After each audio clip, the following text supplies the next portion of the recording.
So what are the major themes of Surah An-Nūr?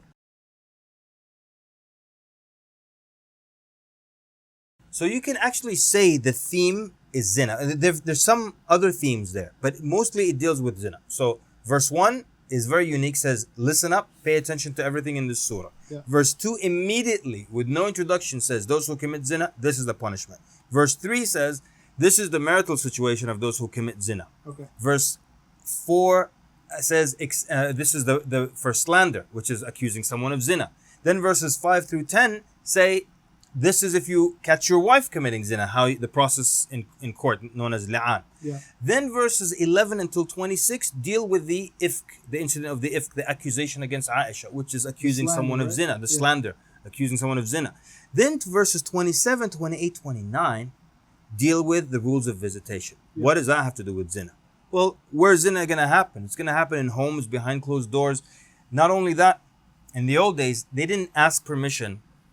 People didn't know how to knock. They would just walk But do they in. have doors like we have doors today? Even if it was a curtain, Yeah. the guy would move it and walk in and announce, قَدْ دَخَلْت, I have entered.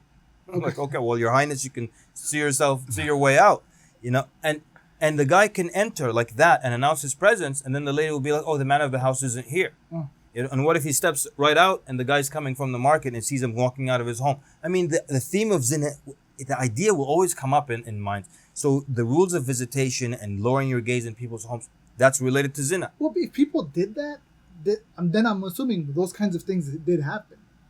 They did happen. Yeah. I mean, we have documented cases. So keep going. So 29. So then that's for 27 to 29. Then 30 and 31 are lowering the gaze, the glance. Yeah. And that has everything to do with zina. I mean, it starts with looking. Yeah. So it's 30 is for men, 31 is for the women. Okay. Then in the middle, actually verse 34 to be exact, says we have given you examples of this Quran of past nations. So it's really interesting. Verse 1 says, pay attention to the surah and you have to follow everything that's in it. Then halfway through the surah, it's told, we've shown you what happened to nations who didn't follow the commands of Allah. We gave you examples in this Quran of what we did to them.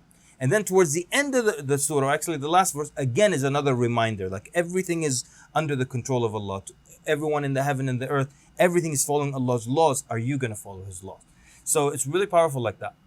But then it deals with the hypocrites for a while. So I would always ask the class, why the hypocrites? Like what do the hypocrites have to do with Surah An-Nūr or the theme of zina? Anything to do with the ifk. The ifk, the accusation was completely by the hypocrites. They love for it to spread amongst people. Absolutely. They love for indecency and Absolutely. corruption. Yeah. Well, I mean, they don't ascribe to the values that are trying to be established. And it shows their danger. Like they started it, but they hinted towards it.